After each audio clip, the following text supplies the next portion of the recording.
As a new centre of gravity for the campus, the building had to be accessible from all sides. The architects could have put the entrances at a variety of points on the quadrilateral, but they refused arbitrarily to put an entrance at any precise point that would be near to one function and distant from another.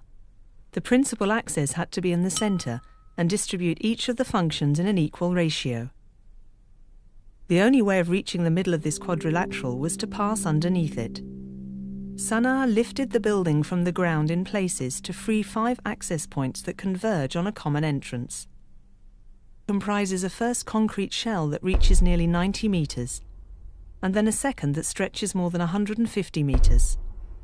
These 2 shells rise at their highest point to at least 5 metres above the ground, a relationship between their reach and their height that was totally unusual. They were then connected by the flat parts on which they rested and pierced by 14 holes that outline interior courtyards.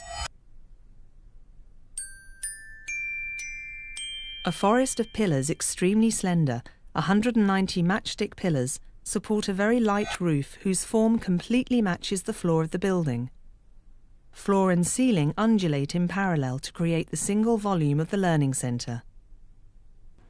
They put the large library and the gastronomic restaurant on the top of the hills. The slopes accommodate the forum, an exhibition hall, and the workplaces. The reading room, bookshop, cafeteria, offices, bookstore and reception are all set down in the valleys. The freedom given here to the end user to devote an undedicated space to a function is exceedingly generous. The proportion of untouched space represents more than half the built area, a commitment that is a radical break with the traditional codes of Western architecture. Sejima and Nishizawa elected to make 14 holes in the roof, all of different sizes and shapes. It then remained to provide the light wells with panels of curved glass.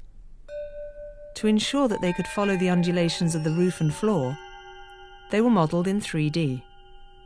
Every pane of glass was cut separately to a unique shape and curve. Once assembled, they redrew the original shape of each of the patios.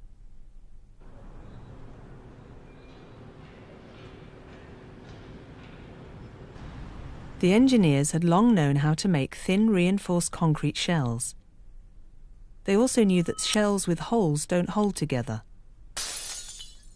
They suggested to the architects that they should be strengthened with pillars. Sejima and Nishizawa categorically refused. Engineers across the whole world were asked to help resolve this problem, until one day one of them came to a meeting with a bow for a simple demonstration. To keep the bow bent, you need a string. For the bolts, they would use steel tension rods. Once the curve was adjusted, the rods would be embedded in concrete. The shells would be broken down into a series of arcs and laid next to each other. The solution appeared to be elementary, yet it was really very complicated and very difficult to implement.